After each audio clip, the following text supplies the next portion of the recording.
Okay, and we are live. How you doing, my people? Coming to you live from this channel. Got some big news today in this fan calling show.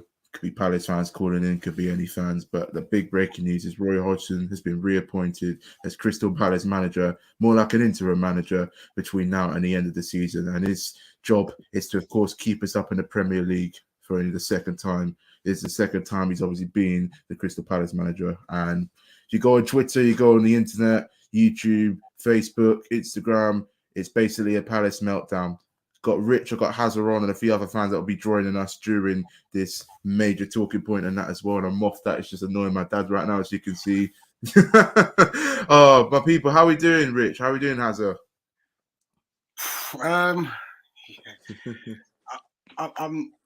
Look, we're gonna get behind Ray, 100%. I'm just not happy with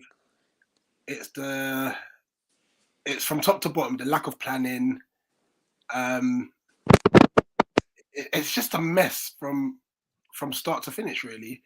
And for me, how I look at this is like, if they really wanted to get rid of Vieira from February 2022, don't know how true it is, but that's obviously what's being reported. Why have we been so terrible with our planning that our only port of call after we've got rid of Vieira is Roy Hodgson? Yeah, again. So this is nothing to do. None of my annoyance or anger is at Roy. I wish him all the best. I hope he does a great job. I hope he keeps us up, because if we go down, we're struggling. I don't think we're coming back up for 5-10 years. You know, it's the board. It is the board. And the more I'm reading from their I don't know if that's a good thing. I'm probably adding more hurt to me by reading the stuff. But the more I'm reading from the Athletic, it's just saying that Parish is probably the one that's pushed Hodgson back. Not all the board members were happy with sacking Vieira. It's a complete mess. All over the place. Add to the fact the players. And this is my biggest worry. Now, granted, if players don't want to play for a club, they can go. That's fair enough. But we were in the middle of a decent rebuild. Yes, it's gone wrong this season, but rebuilds take time. If you look at Arsenal, they could have sacked Arteta, they didn't, and they could potentially go win the league. Rebuilds take time, and with that rebuild, you got to look at the fact that a lot of players probably came to play for Vieira. You know, which means for me personally, our next manager has to be the right guy. Otherwise, we're just going to be taking steps further back. So, yeah, at least we got back him. But honestly, Parish and the rest of the owners, they need to fix up. Any of you Parish out? Jordan, Will, Hazard, any of you, and Rich as well, currently? Yeah, I am. I am. I'm Parish out myself. I am a 50-50, but yeah, I think the timing of the sacking was wrong, 100%. He should have done it after Arsenal, personally. Yeah, because because Arsenal was the last game, obviously before the international break and that, and then you had 2 weeks for those players that weren't going on to the international due. You had 2 weeks to get a new manager in, and sort of regroup the players, just to get them playing a certain way and get them ready for the big Leicester game next week and that as well, to be fair. But part of me could also say the reason why they sacked him before Arsenal is because he's an Arsenal legend. They didn't want him to go to Arsenal, get humiliated and get sacked on the bounce of that, for what I've been hearing and that as well. That's my opinion on why they probably sacked him. I think they knew they were going to get a result at Arsenal. Yeah. So it's like, what's the point of having him? If they knew they were going to get rid of him, once it's in your head to get rid of somebody, then it's in your head to get rid of them. So there's no point in sort of waiting. But yeah, I mean, to go all this time without any sort of plan, or and we end up with Roy. Unfortunately, I don't know who else. Because I kept saying, well, okay, you want Vieira out, but who are you going to get in? And it was always initially like a real hard think about it. Yeah. And most people come up with Roy, although and just before we come on air, I did a search for managers who've gone back to their old club, and I couldn't find one. The only one I found apparently that did well was Pulis when he was at Stoke in 2005. Oh yeah, and then went back in 2011 or 2013 or whatever and made a more success of it. Every other manager that's gone back to an old club, it doesn't work out well. dire experience. So historically, the decision doesn't feel like it's going to work. Yeah, I mean, let me ask you this: if we wouldn't have gotten Roy, who else would we have gone for? Who else would you lot have gone for? Rich, Jordan, Hazard, and Will? Any of you lot? Well, I my first choice would have been Company, but obviously he wouldn't want to join, and I completely understand that. I think he he's doing a really good job at Burnley. But there were plenty of other options out there at the moment. You could have persuaded the Celtic boss to come along. Celtic, he's over there, so you could have got him. And we have got the money to obviously pay Celtic for him to get out.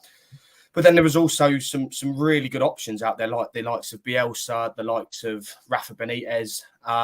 There are options there. So to go back to Roy, I think obviously it came out that the board weren't all set to get rid of him. It was Steve's call kind of thing. So it wasn't agreed. And also there's this mess about the transfers. Apparently John Textor put 30 million in, but Parish wouldn't spend the full budget. So we don't know what's going. There's bigger problems. It's not just Vieira. I think he had to go, but there's bigger problems than just Vieira. It's the backroom staff as well, and it's the board. Yeah, definitely. I mean, it really shows the fact that half of them, didn't even want to sack Vieira, and then you have Parish and the other half wanting them out. Just shows there's a bit of there's no connection. They can't all seem to agree on stuff, and it's just really quite disjointed and just all over the place in there and that as well. I think the thing is that where Patrick Vieira is concerned, I mean, you got the side of the school of thought where he's had a bunch of difficult games. My problem is that where Vieira was concerned, it was like, to go 3 games without having a shot on target. I mean, defensively, we're not that bad. So I'd like to think that if Roy come in, for instance, when he's coming in, that hopefully he won't have much work to do defensively, because we're not brilliant, but, it's not like we're leaking a load of goals, which has happened when he came in previously. So I'm hoping that he'll concentrate more on sort of trying to get us to score some goals. Yeah. But I know we had some difficult games with Patrick, and we got a draw with Newcastle. We played all the rest of it. People saying, we got defence and stuff. But to be honest with you, for me, it was just like you've gone to such this length. If this had happened at the beginning of the season, if Vieira started the season and he'd got 1 win in, say, 12, do you think he'd still be the manager today? No, exactly. They would have sacked him after 10 matches. I mean, I don't know any manager who's gone 1 win in 14, 15 games as long as Vieira did. Because he was there when it was 1 win in 16 and we sacked him straight after. I think for me, Vieira had to. Well, I don't like saying it. I think he had to go, but it's the lack of planning from Crystal Palace. Yeah, just got Dan on here right now. Dan, what are your thoughts on Roy Hodgson returning back to Palace? I don't think it's a great appointment. I think it's a backward step, if I'm being brutally honest with you. For the year, well, the last year, we've been moving forward, playing attractive style of football. And it's different, it's very, very different. But Roy Hodgson comes back and it's just back into step 1 now, isn't it? And it's like 2 steps back, really. Another rebuild on our hands, and let's see where we go from there. But we've got to get the correct person in charge. We have to get the correct person. I mean, I think it was. I'd just like to. I think it was a long time coming for Patrick. I honestly do. I think if you look at the start of the season.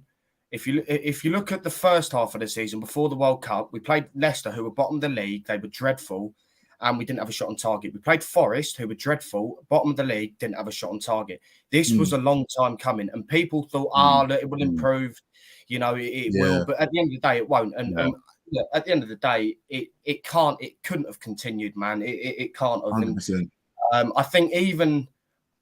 I see it's a bit harsh getting rid of Vieira because of the running that we've got.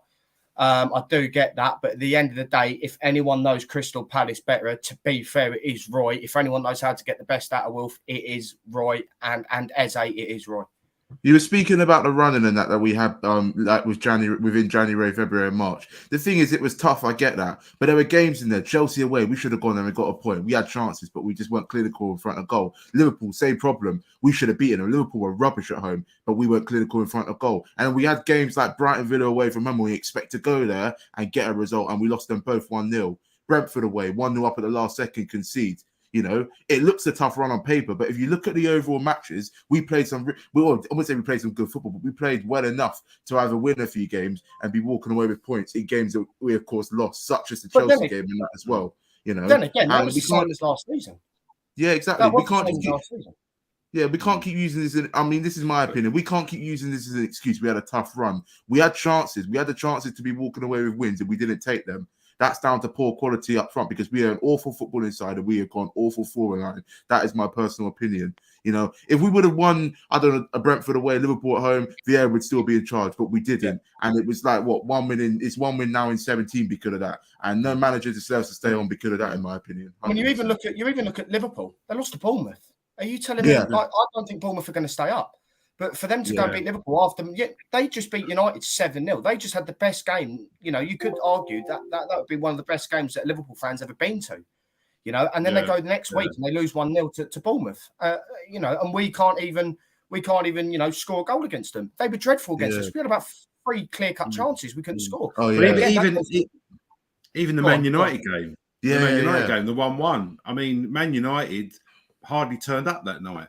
I mean, you know, they were there for the taking as far as I was concerned. Yeah. And we got a 1-1, which you people on paper, you think, oh, it's a good result. But when you look at the attitude of Man United that evening, the Palace team of last season, I hate going back because it's done, it's all whatever. But I'm just saying is the Vieira team of last season, we would have beaten Liverpool and we would have beaten Man United, I'm sure of it. You know, and it's just that lack of, you know, we didn't buy enough players because you need to buy your players. You need to get your players during the summer, not be hopeful during the January transfer window that a player might turn up. Because to be honest with you, if a player is available during January, quite often, sometimes you get lucky, but normally they're available for a reason. You know what I mean? And you end up, you know, if you buy 3 players, you'd be lucky if one of them turns out well. Yeah. Exactly. So there's a distinct lack of planning, which was mentioned at the beginning of the thing where Parish is concerned. And but my own feeling is that we've got the whole summer to once we know how the season's gone, but between now and the end of the season, we have no option really. We've got to get behind the players. We've got to get behind Roy, and you know, try and be that 11th player on the pitch where the fans are concerned, because they're going to need it. I do agree with that. And you look at, in terms of January, as you said, everyone's prices go up by at least 20, 25 million in January because they don't want to lose the players. In January, in the summer, they might be, you know, willing to let the player leave because they know they can get someone else in pretty sharpish. But January, you're only, you know, it's a very short window. And we've never done great business in January, let's be honest here. But what we should have done, and what I'd rather Parish have done, is like what we don't really need midfielders. We didn't need Ahamada at all. We didn't. And I think Lukonga's been good for us, but did we need him? I don't think so. But why'd you say that? Why'd you say we didn't need Ahamada and Lukonga? I just thought I'd ask. That was all. What's your thoughts? What's your opinion on this? I just think we should have invested the money that we spent on Ahamada. And we've probably paid a little bit for the Lukonga loan. Instead of paying for those two, we should have got an out-and-out striker. Oh, yeah, definitely. Yeah, 100%. Because at the end of the day, if we get an out-and-out striker in January, we probably pick up a few points after that. Then again, that goes back. Vieira probably wanted a striker, but the Parish said no. So it's like, what can you do? Like, what can you do? But the one thing Roy is good at is Antonio from Bristol City. I never understand that, you know. He picked Bournemouth over us. Bournemouth are lower in the table. They're a smaller club. And the reason why they had a bit more money. And he's he probably got paid more, to be fair, because they just been new owners, didn't they? They just bought the owners. He definitely got a pay rise. Do you think there's a reason why we seem to be unable to encourage players to the club? You know, whenever we see things. I actually disagree with that. I thought, I think in the summer with Vieira attracted big players. There was no way. If Vieira wasn't in charge, there was no way we're getting Elise. There was no way we were getting. Well, Gallagher might have come on loan if Roy was here, but there was no way we were getting Elise. There was no way we were getting Mark Gahey. There was no way that we was getting Anderson in. Absolutely no chance. So to be fair, that's one thing I'm grateful for Vieira for. He has attracted some players to us that are key. We'll probably get a lot of value off if we do so. But it's where do we invest that money? It's where do we invest that money? Exactly. I mean, the lack of investment's just been costing us this season. I think we go down this season. I think we're down. I think we're down. Yeah, I think we're down. Anyone else think we're going to stay up at this rate? You know, Roy coming in. The club's really toxic right now. There's like a bit. There's also in the table an 11-point gap between us and Aston Villa as well. So we may be 12 when people are like, "Oh, we're 12. We're not in the bottom 3, but we're only 3 points above the relegation zone." You know, it is really tight down there. I've never seen it this compact and tight. I mean, what do you make of it, my people? We're going to be okay.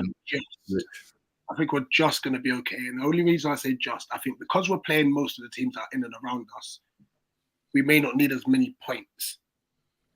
Because if we get 10 points, so 3 wins and a draw, and that's me hypothetically, I think we may just be okay. That's a lot when you say that we haven't won a game. Yeah. At the moment in time, it looks so far away, you know, and that's why I feel like anger is not so much, like I said, it's not at Roy, it's at the lack of planning, you know, because you know what, Roy's going to come in and we know defensively he's all right. Defensively is not our problem though. We can't score goals. And when you roll the say, I didn't get your name, but right. Yeah. Hey, sorry. Will, that's me, Will. Will, when you were talking about some of the games that we played before, like Chelsea, had we had shooting boots, we would have won that game. Liverpool had his shooting boots, we would have won that game. Man United, once again, swings and roundabouts, we've got a decent home draw.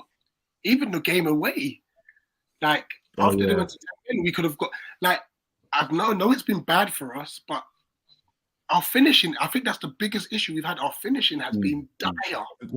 The Brighton game for me, I mean, the first 10, 15 minutes, I said after the Brighton game, if we were able to play every game for the rest of the season the way we played against Brighton for the first 10 minutes, we finished top off. And we just got a bit more lacking goal, we do well. Because the thing as well is that I'm a bit, I don't know if you have the same view as this, but I don't think that the Palace players are probably as fit as they could be, because I think when you look at the stats about how much they cover a football pitch, I think we're one of the lowest ones. Oh, we're bottom of the league. Yeah, we're bottom. We're miles off it. We're miles off it. Sorry, go on. No, I'm just thinking. I don't think the players. I expect the Leicester game, for instance. I expect every single player to not leave a single thing on that pitch, and I don't care. You know, I want players on that pitch, and they need to show the fans that they care. They need to get on that pitch, and they need to battle for every single ball right from the get-go. So as soon as that referee blows the whistle, they're in Leicester's face for 90 minutes. And you know, and if we're lucky, we'll get a win. But I can't lie. I can see this is going to be so weird for myself because this is the worst I've seen us, and the worst I've seen the club since administration. That's the first thing, and secondly, this game on after the international break, Leicester. I'm going to be so intrigued to see what Selhurst Park is like, because I don't know what it's going to be like. I think half the ground or 3/4 of the ground will turn on Parish. There's going to be, there will be protests at the end of the day. I think this could be a really toxic situation, and I think the only people that are going to get behind the team are probably the HF, because that's what they stand by. But I think the Homesdale will all turn. I think the Homesdale will all turn on it. If we go 1-0 down, Well, rumors have it they're going to put a banner up or something. People have been saying. I mean, I wouldn't really surprise me after all the crap we've had to endure over the last few months. So I mean, that. Well, mate, I hope so because well. and the other thing that I didn't like about Vieira, and I saw it on your vlog, Tristan, mate, is that Vieira never comes over to clap the fans. Neither do the players. They come over and clap the fans that make the travel. Paddy McCarthy came straight over to the fans, all the way over, and clapped us off. That's what you want. I mean, we've never been used to having a manager clap us off. We've had Roy, but I get he's 75. I don't want to walk, but still, like, come on, like you've got to clap the players. Sorry, you've got to clap the fans that make the travel week in, week out. Give us a bit of appreciation. Do you know what I mean? And I think that's going to change. We got a question here from Joe Films in that. He says, "How many points do you think you will need to start the season? How many points do we need to start the season?" I think 9. I think 3 wins. 39. No. Yeah, I think 3 weeks. Sorry. 9 more points. Yeah. Well, I said 10. 3 wins and a draw should be okay. I think we need 5 wins to start. In my opinion, 5 wins will be solid. I think this is going to be one of those special seasons, similar to about 15 years ago when West Ham got relegated on 42 points, because it's so competitive down there. And I've done a thing. I do a thing every season where I look at how many points you would at a particular point in the season. So generally speaking, halfway through the season, okay, if you look at the bottom 6, generally speaking, the 3 that go down are in the bottom 6 at mid-season. Okay, so if you're out of the bottom 6 mid-season, your chances of staying up are quite good. Yeah. However, every once in a while, there's a team that falls off the cliff. So I think Bournemouth did. When Bournemouth got relegated, there was a time in the season, I think, when after about 10 or 15 games, they were like 8th, and they fell off a cliff and went down. Yeah. Blackpool was the worst one. Blackpool were like 28 points. And the second half of the season, I think they won 1 game and they got relegated. So it does happen. Hull City, remember, back in 2009. So I think I don't think I think you're gonna need at least 40, 41 points, I reckon. Yeah. And no, so we, I don't know. But the thing is that the thing is that I like to point out, because I was listening to TalkSport this morning, and we had there was a few Palace fans that rang up. The thing is, what worries me is that you've got sides below us, right? And I know we've got to play them all, but Bournemouth won a game recently. You've got Leeds just won at Wolves. You've got Wolves, great manager, winning games. You've got Everton now starting to pick up. Got 2 goals at Stamford Bridge. Southampton against Tottenham, don't forget. Southampton got 3 goals. We would never score 3 goals. Definitely. At the end of the day, these teams are scoring goals, and they are. But the problem is they're not as defensively strong as us, in my opinion. Yeah. But that's the thing that might keep us up. It's our defense, because it definitely won't be our attack. But they've kind of got a little bit of momentum to go on and kind of save it. With us, we have no momentum at all. Leicester will be going into our game thinking, right, we've got to win it. Yeah. Well, at one point about the relegation turn, they're 17th of the table. That is going to be a close game, because whoever loses that is at high risk of getting relegated. High risk, honestly. But look at Leeds. Yeah, go on, Jordan. Yeah. Look at Leeds. Like in a couple of weeks' time, their atmosphere is going to be no joke. In a couple of weeks, their atmosphere is so hostile. They'll probably want to turn up. Mate, I went there last season. I'll hands down say it's the best atmosphere I've been. Close to Forest, I'd say. Forest were brilliant this season, but I'd say Leeds were phenomenal for a Tuesday night to sell out a game at home, freezing cold in December, and cause that sort of atmosphere is madness. I think that's what Palace. That's what we're going to struggle when we go to Anfield, because we haven't got a good record. No, we haven't. We've got a horrible record. I remember watching Palace back in the 80s when they 2-1 with, I think, Ian Wright scored or something. But I mean, that's the only game I can remember getting 3 points at Ellen Road. Well, the thing is, you look at sorry. Go on. I was going to say, if you look at the bottom 12, if you look at the below 12, if you think what clubs, you can say, for instance, you can look at Everton thinking, I can't see them going down, not with Dyche in charge. And then you think, do you think West Ham are going to go down? Probably not. The players they got, and then you do the process of elimination, and like who you're left with. It's exactly what I was about to say. I think West Ham, Leicester, who's the other one? Everton, they all stay up.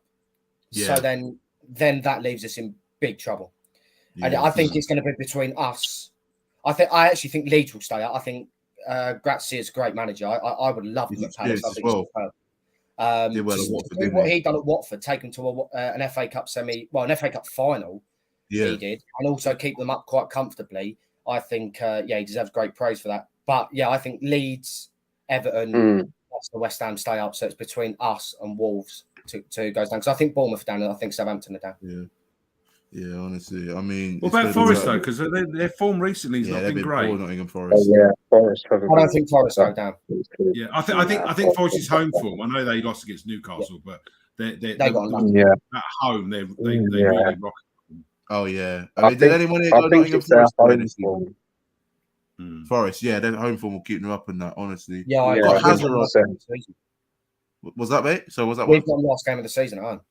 Yeah, that's massive. That one's to be close. Huge. Yeah, and it's a 4:30 kickoff as well. Yeah, lads, odds on Lingard sending us down. Honestly, mate. Honestly, cheers, Dan. What's it? We're gonna have a look at. Oh, this is a shout. When was Zaha's last goal? Can any of you guess? I know what it is. So I'm gonna let you lot guess. Hang on.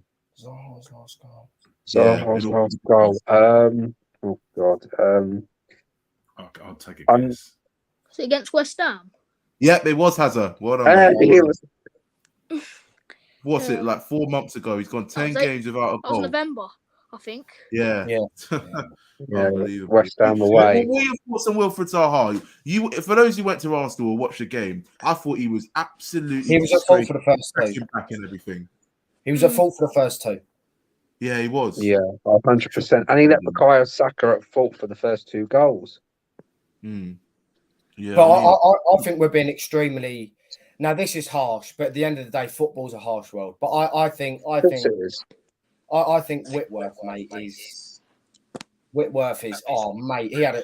I'm sorry, but he should. Any keeper that gets a touch to the ball should save it. In my opinion, he did it at Brighton. And then he done it basically the Arsenal game. The first goal in the Arsenal game and the first goal in the Arsenal game are identical pretty much. Yeah, then the second one is I think Hennessy saves that second one because he's got longer legs. So at the end of the day, it was tough. It was tough getting a beating off there. Yeah. What's the news on our goal for the Leicester game? Is our goalie's going to be back? I think White should be back. I think. Oh, thank God! Yeah. No disrespect to Whitworth. Brilliant to see. Brilliant seeing a 19-year-old my age, playing for the first. Yeah, the kid's only 19. He hasn't got the quality. Some of the goals against Arsenal, if that was Guy to Johnson in goal, would have saved them. The first goal, maybe the second goal, especially the third goal. Maybe basically all the goals that we conceded last week, away to Brighton, away to Arsenal. I reckon it could have easily been saved. I seriously think. Was that Jordan? I seriously think when Guaita's contract expires, we really need to start looking into new goalkeepers. Mate, how is Sam Johnson not having a shout here? Because Sam Johnson He's injured. Yeah, no, I get that, but I don't think we need a new keeper. I don't think we need a new keeper. I think Sam Johnston, when he was in the Premier League with West Brom, he was unbelievable. He won the Player of the Year. Yeah. So, in my opinion, I don't know. Rumour has it he's going to go back to West Brom. West Brom are interested in re-signing him in the summer. That'll be a real loss. Big loss. He's never got a chance. Well, yeah, he's only had one game this season. One or two games, I think. Yeah. I think it all depends, obviously, how the season finishes. I mean, it's going to be my main worry is, like with most players, is that if we happen to stay up, I mean, what is their plan during the summer? Because another trait for clubs is that whenever you work out who's going to go relegated, always look at the previous season to see how teams finished, because quite often the team that finishes really poorly the previous season goes down the next one. Stoke did it. Burnley did it. I mean, Stoke got into Europe, and I think within 2 years they got relegated. So, I think that if we was to stay up, I'm really worried about, we've got loads of players out of contract. So my worry is that how are we going to turn that around in such a short period of time? Because the close season was 6 weeks, And obviously, if we go down, then what's the plan? What are we going to do if we get relegated? If we go down, then I think Gahey goes, Anderson goes, Zaha's off anyway, regardless what happens if we stay up. If we don't, he's gone. So yeah, we lose big players by going down, but it might. The thing is, Parish is happy with staying in the Premier League. Parish is happy staying up. And he's happy taking a £3 million salary out the club. That's what he's happy to do. I mean, if I was him, I wouldn't complain either. All he wants to do is just stay up. So then he gets his £3 million salary. So if we do go down, then what happens to Steve Parish? What does he do? It'd be a shock for him because he's been so used to 10 years by staying up. You know, what does that leave for Parish? Do you know what I mean? So, but you got to remember, if we go down, our club will lose a lot of money on season tickets. On the kit revenue and the kit sponsor, even though we'll still have Macron. So yeah, season ticket, I would say for the championship, would season tickets still be expensive but go down in price? That's what I would want to know. Prices will go down a little bit. Yeah, but don't forget you get the Premier League parachute payment. And I mean the only positives, I mean I don't really want to think about it or talk about it at the moment because we need to concentrate on staying up. But you know, I'd like to think some of the youngsters that I think should have been given a bit of a better chance in the club, because I don't fully understand all this loaning out of all these players. I mean, I don't know, it doesn't quite sit well with me. But hopefully in the Championship, you know, we'll call some of these players back at the end of the season and you know, get them some exposure. I mean, there might be reasons. I mean, there are obviously reasons why they felt that they were too young to play in the Premier League at this point in their career. I don't know. I mean, you just don't know what's going on behind the scenes. Yeah. Got Mason here. Mason, how are you, man? You doing well? Yeah, not bad. Very deflated, just like the last live stream I was on with you, mate. Look, we thought Roy coming back. I thought this whole Roy Hodgson thing was a joke, to be honest with you, when I first heard it come about. But we're here. Look, I'm just very deflated. The more I sit and think about it, the more I blame the board. Same here. Lack of investment, lack of planning, lack of just like it just drains the hope out of all of us. And I've heard of people going into protests. I've heard of you know, some fans have decided to go to Bromley instead now. Boycott the game. Yeah, I've been hearing about apparently that. Like there's some fans that I've been speaking to and they've been saying I'm not going anymore and I'm going Bromley instead. Like this is the turning point. This is now the turning point of Palace, I think, because let's face the facts. Roy's 75. Is he going to motivate these players to get out of danger? Especially, do you know the one thing I'd say about that? You got players like Edouard, Gay, Anderson, and Elise, and a few other players who've never been managed under him. I don't know how they'd react to it. You got players like, you know, MacArthur, Eze, Zaha, Mateta, who've been managed under him before, and you know they'll probably respect him, and they know his ways of management, the way he does things. But there are other players, like I said, like Anderson, Hughes, you know, them lot, Edouard. It will take time to adapt. And it's we've got a very sort of tight sort of period right now. We've got the international break, which is going to whiz by quick. Few players away, a few players injured, but most of the Palace squad will be at the training ground getting ready for the big Leicester game next Saturday. Now, it's a short space of time for Roy Hodgson to get all these players ready, but at the same time, I mean, it's going to, you know, there are some players that are going to find it hard to sort of fit in within Roy Hodgson's system. The problem is, if we've got such a short space of time, you know, you really got to question how Roy's going to motivate these players, like you said, and suddenly turn them into a winning team for us trying to stay up. Do you know what got me? I saw a stat about Roy. When he joined Watford, out of his last 7 games as Watford manager, he got 1 point. 1 point. Yeah, that did not surprise me. I didn't know that at all from last season. Out of his last 7 games at Watford, he got 1 point. Shambles. Like, I don't see how they can look at that and go. And like I heard right at the start of the stream when someone said, like, if our plan was to get rid of him in February last year, Yeah. How can we sack him a year later and then bring in Roy Hodgson as our next port of call? It's like, is that the best we could do? Is Roy the best? We could have gone Like, for Hassan Hutel, one manager that I haven't heard or anyone Bielsa. mention yet. One manager I've not heard anyone mention yet, and it might be an outside shout, Hassan Hutel.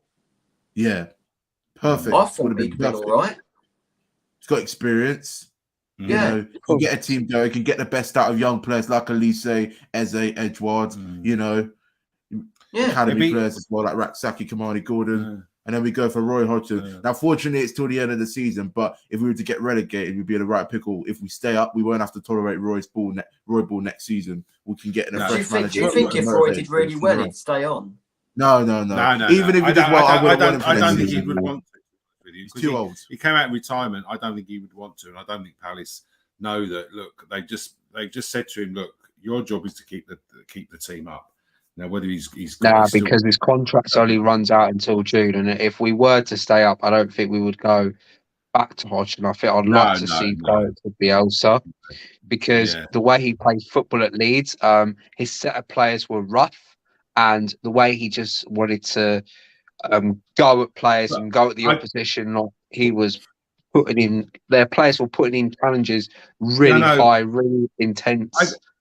I don't rate Bielsa. Bielsa. I think personally, he's a Yeah, exactly. I mean, it's all very well putting 11 blokes on the pitch that can run and play murder football for 90 minutes, but tactically, that's why he got sacked. And I just, at the moment, this particular moment in time, if he turns up to Palace, we certainly. Do you think our Palace players are going to run around playing murder football? Yeah, exactly. I don't think so. I don't sort of, I think this is disgusting. Disgusting. What? Roy Hodgson. Yeah. It's a backward step. I would personally sign Harry Potter and his sister, and then just take him all down the cherry tree and have it all off. Get on a sesh with Harry Potter. Honestly, Scotty, what are your thoughts on Roy returning back, mate? Honestly, I honestly think it's a great appointment. I think he'll keep us up. He knows the club. He'll do all right. What, just till the end of the season? I mean, he'd be ideal for that. Yeah, he's gone off. Okay, I've got someone else. Got Callum on here and that as well. How you doing, Callum? You all right? Oh, I'm very well, thank you, mate. I'm all right. I mean, I'm optimistic. I'm positive. It's not an ideal. It kind of feels like sort of one of those like time warp things that Roy Hodgson is suddenly the manager. It's sort of like, oh, hang on, we've gone back in time 18 months. It's a little bit strange, and I know that obviously 1 point with Watford is obviously a very, very interesting and worthwhile comparison. But I also remember at the Watford game that. He did something like he walked over to all the Palace fans and he seemed to be sort of more celebrating with them. I think he's going to have a different relationship to sort of stop the boat from sinking approach that he had to Watford with Palace, because obviously, he's a Croydon boy. He's Palace is a big part of him and of his football legacy. I'm confident with him that we will stay up. Only if we do something about goal scoring. And the only thing that was a problem with Roy Ball was goal scoring. So I'm a little bit apprehensive about that. But like when a new manager comes in, if a team's been going through a lull, sometimes they'll come out with a new manager and they'll be like they've had this huge kick up the arse, this huge wake-up call, and suddenly playing again. And, I can't speak with any guarantee about what's going to happen, but I've got a feeling that this might be a little bit of a wake-up call. The thing with the Watford team as well. I don't think Roy had the players at Watford. I mean, no, he didn't. I think if you compare our players to what Watford had last season, I mean the Watford players weren't that good, to be honest with you. So, but 1 point from the last 70s. Yeah, Adrian Roy at it again. Adrian Roy does best. Going there to send Watford down. That Watford team was one of those teams that had come up and they'd they'd come up. I think they came up with like in the playoffs or something. I don't think they like bossed the championship or anything like that. They come second. They came second, did they? Okay, so and then I remember that their sort of bad period they went through, which Crystal Palace is going through now. I believe that they was getting absolutely battered. I mean, we haven't won since like a Bournemouth 2-0 victory, I believe. Yeah, December. Yeah. But there's been some respectable results, but not respectable stats. Or performances. Poor performances, but then still getting something out of it, like a 1-1 against Man U, like a 0-0 against Liverpool. I mean, we got battered by Liverpool 7-0. 3 years ago. Under who? That was a sad day.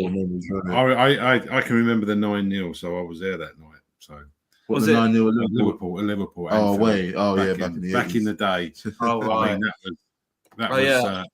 But the funny thing is when you get thrashed that early on in the season, the one thing it did when we lost 9-0, the one thing it did was gave the players a kick up the arse because they suddenly realised actually. They realised who they were up against, and we were struggling to stay up. And I remember going to Old Trafford and winning 2-1, and it was the cup run that kept us up. But that 9-0 actually taught us a lesson. So sometimes when you get a thrashing that early in the season, you don't want it now. You know, if you're going to get beat 9-0, do it in the third or fourth game, so you've got time to turn it around. And when Roy came previously, he had a whole season to work on, and this time he's got 10 games to turn it around. That's a bit of worry as well. Yeah. And if he walks into our squad, he's like thinking, right, okay, which one of you is going to score me some goals? That's making me laugh. I don't know. Not even Wolves scoring for us. I mean, I think the thing for me as well is like in the midfield. When was the last time you saw a Palace midfield player make a run into the penalty box and have a shot on goal? Gallagher. Gallagher. I mean, I remember Eze when he had both games against Sheffield United. He did these runs, and a lot of people criticize Eze because he doesn't do a lot of work off the ball. He's one of those players that goes viral for a 10-second clip, but when you watch 90 minutes of him, you're slightly unconvinced. But still, in those games, especially against Sheffield United, he did these amazing runs, not just into the box but scoring, and haven't really seen anything like that. That sort of. I find with Eze, he tends to he struggles against the better teams. Yeah. So the better players he struggles against. When he plays against the lesser teams is when he seems to have a better game. But to be honest, I mean, the problem is, I mean, his performance against Villa was awful. His performance against Brighton was shambles. Awful. I don't know where did he play against Arsenal? Who? Eze. Oh yeah, boy, he played against Arsenal. Came on. Literally, funny enough, I was leaving the ground at the 85th minute, and I was listening to some Palace live podcast or whatever on YouTube, and they were saying Eze he crossed the ball and then it ended up going out for a throw-in at the last kick of the game or so. And I mean, that just sums up how poor he's been with his final third and quality. He's not the sharp Eze. Couple years ago when he first looking at this comment here, Palace can't have another summer of under £40 million investment, right?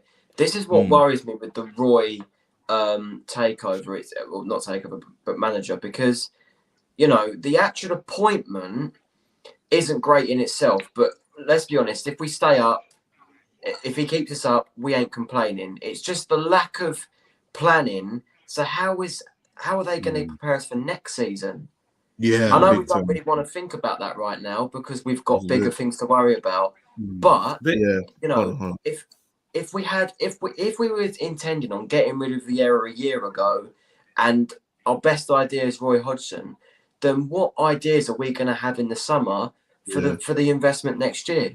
Yeah. Once, Jake, I just want to get your thoughts on Roy coming back to Palace quickly before we get some other people on. So that's all right.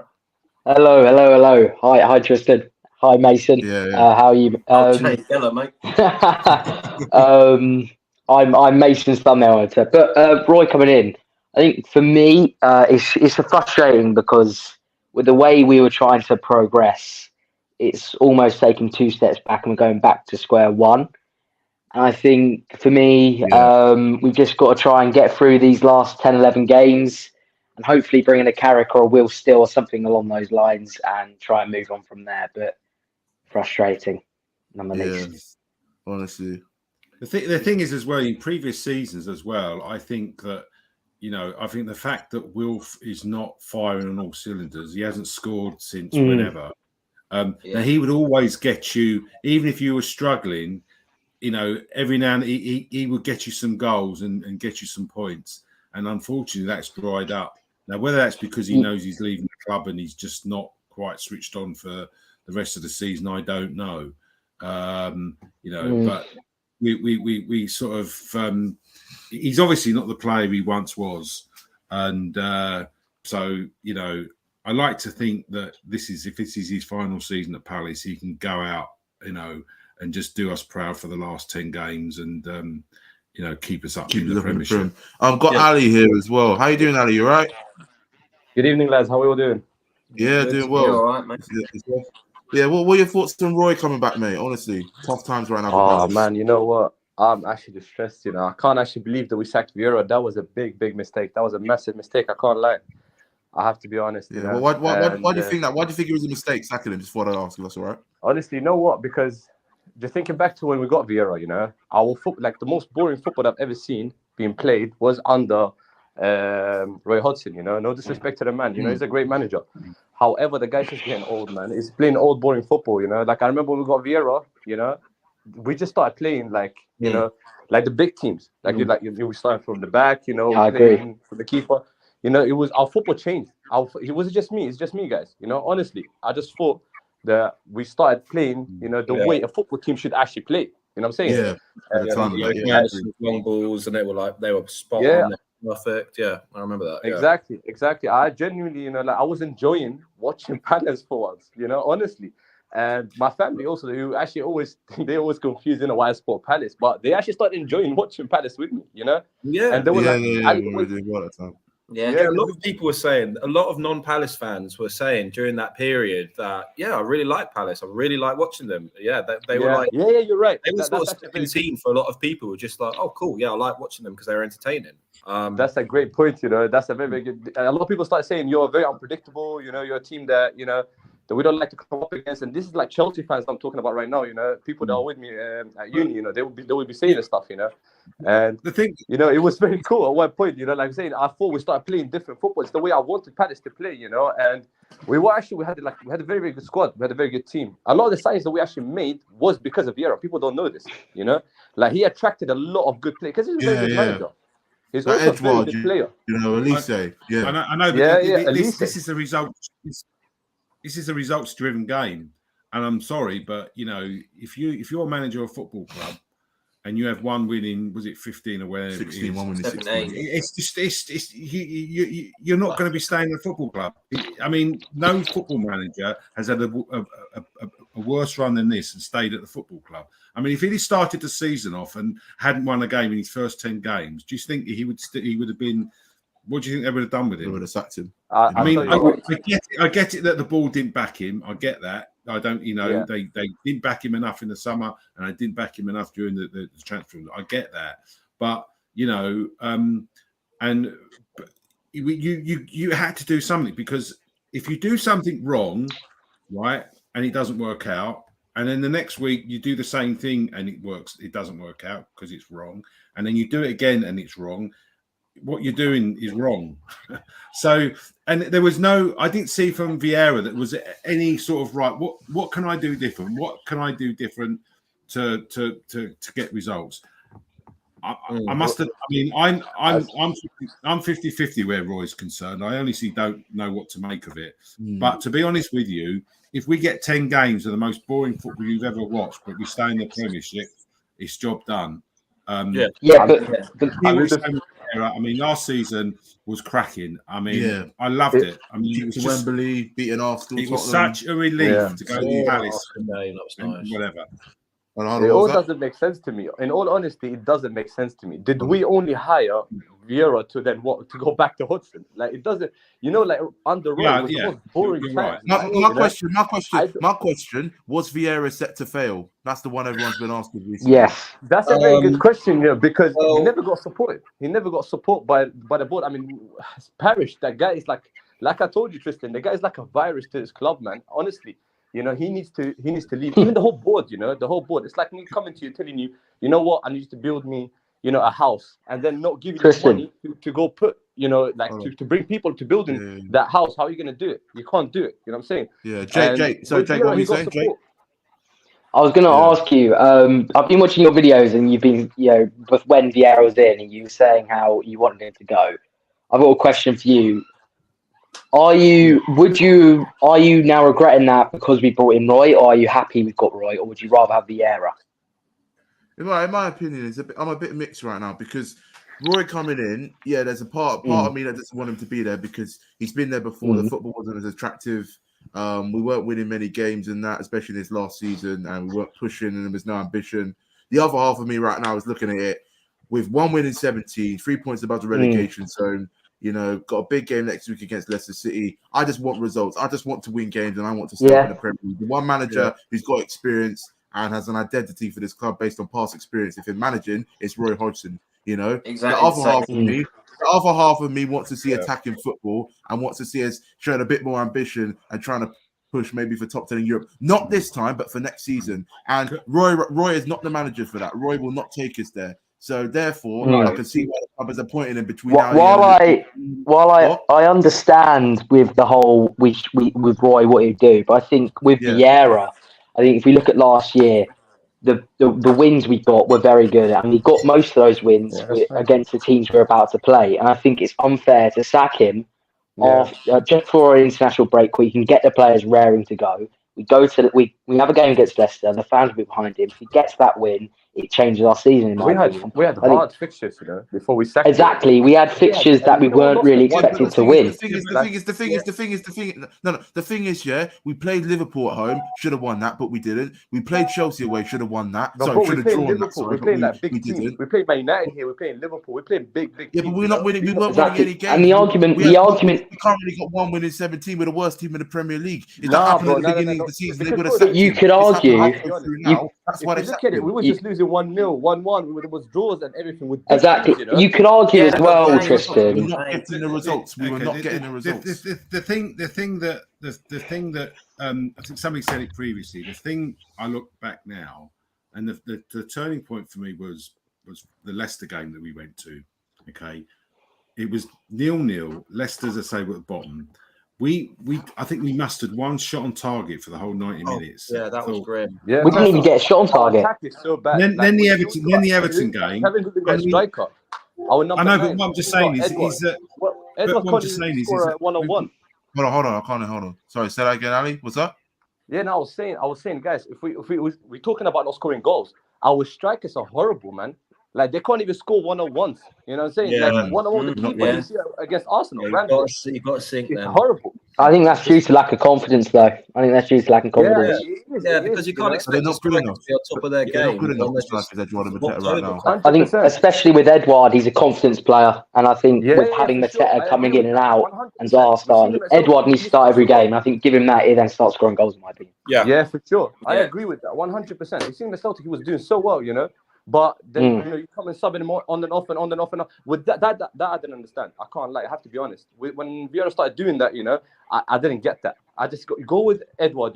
Go with Edouard. Play that 4-3-3. You'll be good. But why you keep subbing? He destroys a player when you bring a player off like that. It destroys him when you put him on the bench. His confidence goes down, man.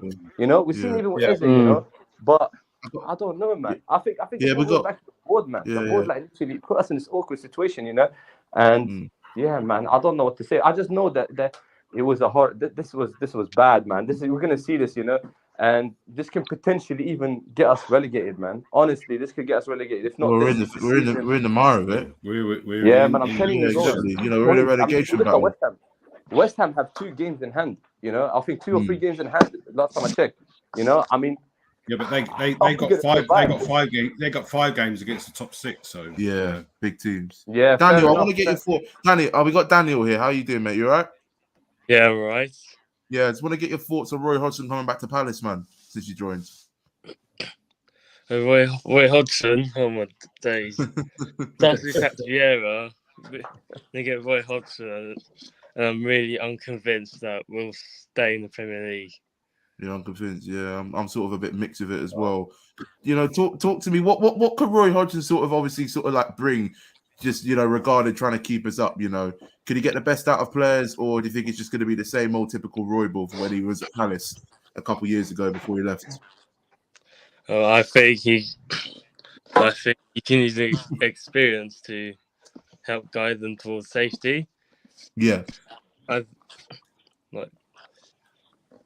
think Roy will should reconsider his formation and the players you've got, and find the formation that suits the players' the organisation of it. Yeah, not just a style of trying to play attractive football that gets us winless results.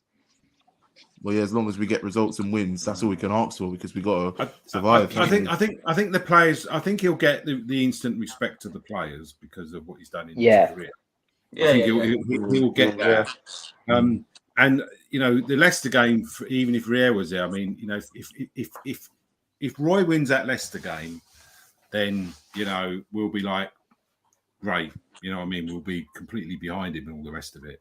I mean, if we lose it, then it's really going to. I don't want to think about it, But going back to the Vieira thing as well, the thing that I was looking at as well is that for a Premier League team to go 3 games without a shot on target, even if you've got no strikers on the pitch, it wasn't a result. Someone somewhere on that pitch at least be able to create a shot. I mean, that was poor.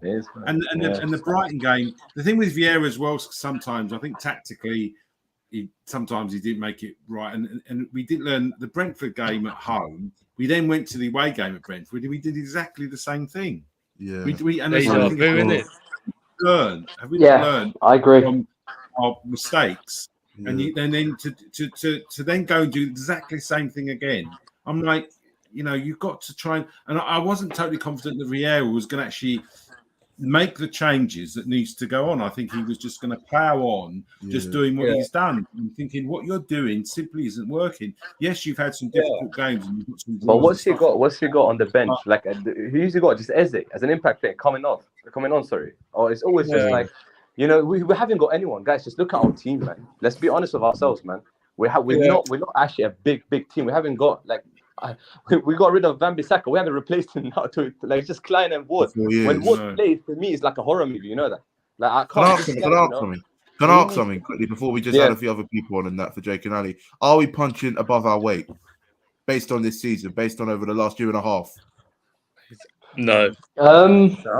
People have been asking me that. No, I don't think so. It's not the last 4 months, maybe, but not the last year and a half. I think so. I think there's an argument for it with obviously the players we brought in, because I think the only reason we brought in half those players is because of Patrick Vieira, and I don't think if we had a different manager they would come in. They wouldn't. But I think what we done last year was standard. What I think we all expected to do, especially after the first couple of games. This year, probably not. I think we were underperforming. I think. If we gave Vieira time, I'll back him to the end. I think we would have got 12th. I think we would have been stable in the Premier League. But I think the only reason with Vieira is that his game management. We look at last year and this year, the amount of points we dropped after the 90th minute is ridiculous. I mean, you look at Brentford away, dropped points there. Brighton last year, dropped points. And I think as well, another thing with Vieira is his team management. Like, start your best players. Starting IU over, I don't know, Elise at times is stupid. But I think, going back to that question, I don't think we were punching. No, the thing that I mean, with a lot of these players, to be honest with you, I mean, Elise, at the moment with his form, he's a bench player. You're not wrong. Eze is another one. He's a bench player. He's not wrong. You're not wrong. I think if you're in a game and it's 70th minute and it's 0-0, and you're thinking the other team are like running out of ideas, then having the option to bring Eze and Elise on is a good thing. But for the next 10 games, it's all about coming in with the right tactics to win a game of football. Yeah. And the problem is, if you start with these players and it doesn't work out, then you're a bit stuffed, to be honest with you. Yeah, I think we're going to get that now anyway, because if we look at Roy, we know we probably guessed the starting 11 we're going to play out with Roy. You know, Elise will be on the bench.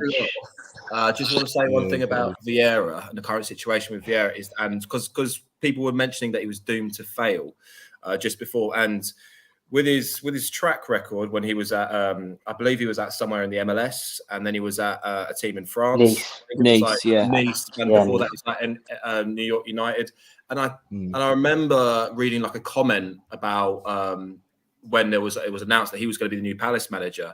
So I'm saying like, yeah, you know, it's good at the start, and then it will drift off. He'd already had that reputation, and I imagine that the boards have. They scared or something. They look like it, but they probably wanted to like nip it in the bud because they knew that this sort of thing had happened with him as a manager before, and I don't think he had enough of a safety net because he's not an established manager yet. I'm sure he will do. I'm sure he'll bounce back. I'm sure he'll come back. You know, another team will pick him up. He plays beautiful football.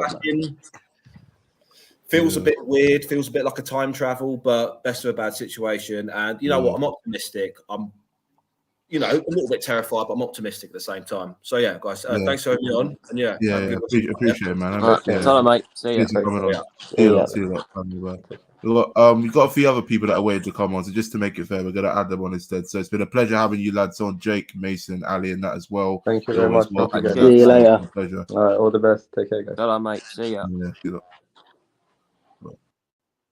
Bye-bye. So we got a couple other people just waiting. We got Aaron and we got Aaron here, Caffel and Paul. We're gonna get you lot on that as well. Give me 1 second. Everything's all good. Yeah. I'm gonna start off with Aaron. How you doing, mate? You all right? You can hear me. Don't even know. Yeah. Aaron, can you hear me? Okay, maybe. Kafal, can you hear me? Talking, how you say your name? Kafal? Yeah, mate. Yeah. Hello? Yeah, how you doing? Well? You good? You can hear me? Yeah, I'm good. I'm just not too... Yeah, I can hear you. I'm just not too happy with the decision. Yeah, I know. Well, what are your thoughts on it, Roy coming back to Palace? It's a total step back. I don't want to go in that direction. We're taking a step back. We should have just kept Vieira for these next games because we just had a hard run for it. Bringing in Roy is still a step back, maybe even 2 steps back. Probably even worse than Paddy because, he retired with Watford. He did terrible, and now I think about it, if we're bound to go down, it'll be right now. We won't be staying here long either way. Because one, I don't think the board know what they're doing really. If you're going to sack a manager, have a backup plan. Don't bring in a retired 73-year-old man. Yeah, it just shows a little bit of panicking and that. I mean, doing it. Why do you think that Vieira would have? What do you think he would have done to turn it around? I mean, he's had enough games to turn it around. Yeah. So, what do you think he would have done differently against Leicester that he didn't do against Villa or Forest or all the rest of them? See, I would have just kept him. If we did go down with him, I'd be like, yeah, right, sack him. But we had hard games like Brighton. They're hard, no doubt about it. We have to say it now. They're probably one of the best teams. We've had United, who we drew against, like I say, we played well against them. But the games we have coming on, like Leicester, they're all below us. And I think we can pull it out of the bag. Like 30 minutes of the Arsenal game, we didn't look too bad. But then the first goal went in and our heads just dropped. And that's been like that all season. We let in a goal, our heads drop. Yeah. It goes downhill from there. It's game over, isn't it? Yeah, there is that. But as I say, that's something that Vieira should have resolved, because early on in the season we were going a goal down and winning games, and now we're going a goal down and we're losing games. But the thing is, as well, for me, when we had that period where we went 3 games without a shot on target, I mean, for me, terrible, that says an awful lot about the state that your football club's in. I mean, you even have a defender trying from 30 yards or something. It's not great. I mean, I understand why he got sacked. It's a result-driven game, and and he wasn't trying anything new. The Roy thing, I'm still sitting on the fence. I'm just not sure, to be honest with you. Historically, having a manager go back to an old club doesn't work out. I mean, I did a thing just before we come online, and I went on Google and Googled something, and the only one I could come up with was Pulis, who was at Stoke in 2005, left, and then went back and took them through that successful period they had. But other than that, I mean, most managers who go back to their old club, it never works out well. I think Roy's a little bit different in that, easy's right. Roy, you're coming in, you've got 10 games, you've got to keep this club up in the Premiership. That's all. That's what we're looking for you to do. With teams around us mainly as well. Harry's in the chat. Harry, how are you, man? You all right? Oh shit! Hi. That's So all I right, didn't man. even know I was in it. I was just listening. No, all right. No, it's all right. It's all right. No, it's just why I had you. What are your thoughts of Roy coming back to spell between now and the end of the season with 10 games? Yeah, that's the wrong decision.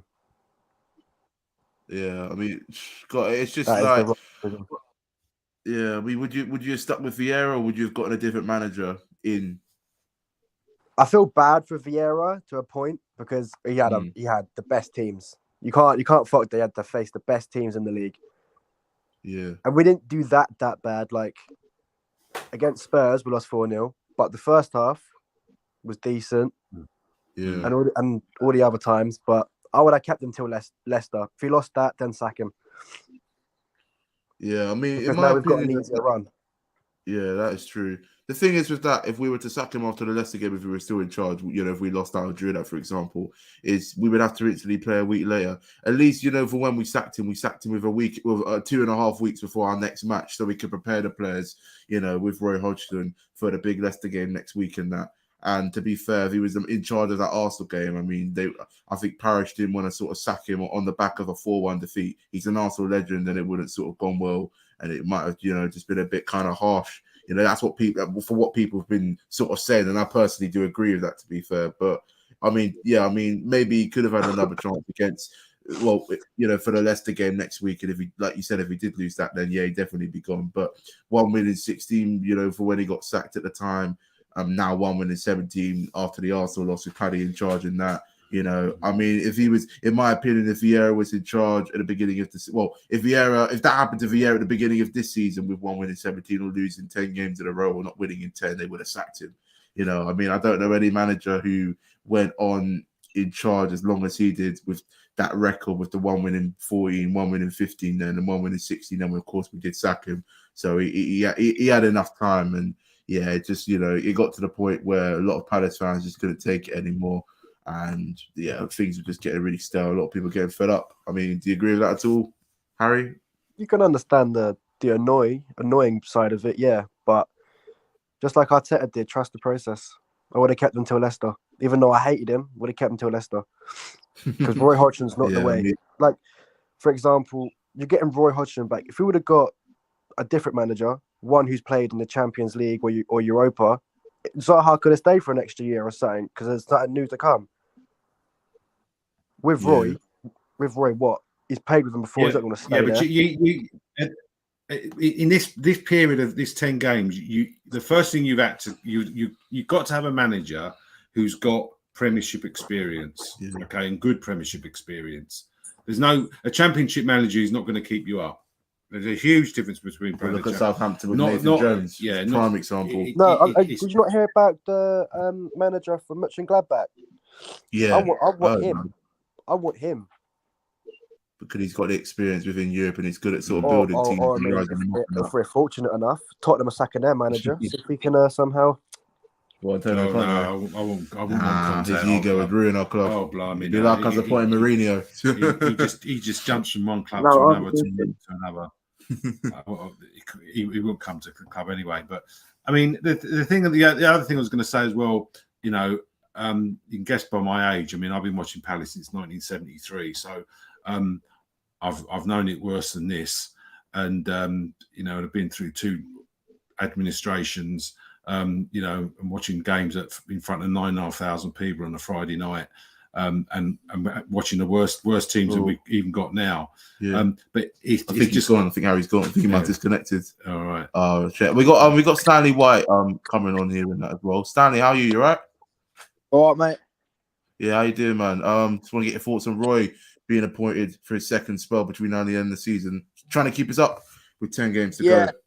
I think it's a good decision personally. Yeah, what's your thoughts? Why do you think that's a good decision? He'll keep us up money. He'll do us a job. He'll keep us up. That's the most important thing. I mean, I think we can rebuild in the summer, but get someone to keep us up this season, because obviously there's 8 teams that have got a chance to go down. Everyone below us, it's a battle. So I think we're only 3 points above West Ham. They're in the relegation. So we've got some easier games as well. So we've got to pick points up from them. So I think it'll guarantee us safety, Roy, that we can rebuild in the summer.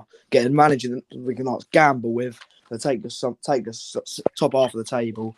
Let me ask you something.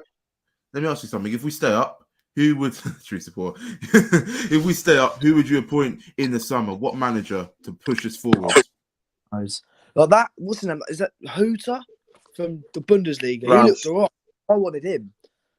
I think some other boys said it that was on call with you earlier, but I wanted him. That's the one I wanted.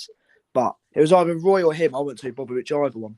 But I don't know. In the summer, I'm not sure which one. Just someone that has someone that knows how to play attacking football, that actually knows how to master it. Do you know what I mean? Yeah. I think we've got to come up with.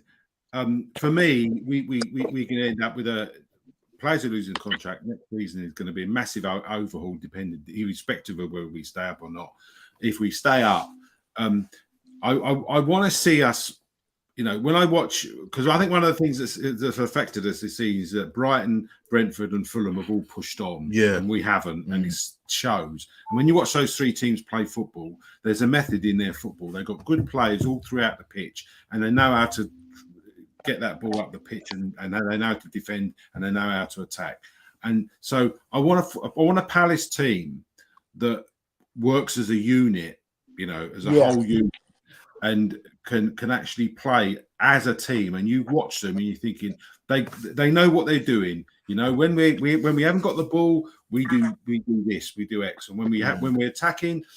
You know, the Brighton game, they didn't create a great deal of chances when they won 1-0. But when I was watching them, when they had the ball, they all went into positions. They all knew where to go and what to do, and they did it. And when they defended, they all knew what to do. You know, they broke us down in the middle of the park, and as soon as they got the ball, they split, and and I don't get that with Crystal Palace. You know, this is the one thing I don't get with Crystal Palace, and that's the one thing that the new manager has got to turn around. Yeah, so there was a Brighton fan in the chat trying to troll me. No, get rid of him, man. I got rid of him. I got go and fly off somewhere else. You know what I mean? But don't you think this is like the season? Was it 17-18 where we lost about how many games in a row? In the 17-18. Too many. 17-18. Oh, 7. We lost our first 7 games. Yeah, before Roy. Oh, is that when it's kind of like when you get the manager. Chelsea. So what's that? Was that when we beat Chelsea? Yeah. The last time we beat Chelsea. Yeah. Yeah, time ago, 5 years ago. Bring us forward. But I don't think Roy is it. Roy's definitely not it. And I don't know why. And I feel like when it comes to Leicester, we'll realise when we're 5-0 down that this won't be happening. Yeah. I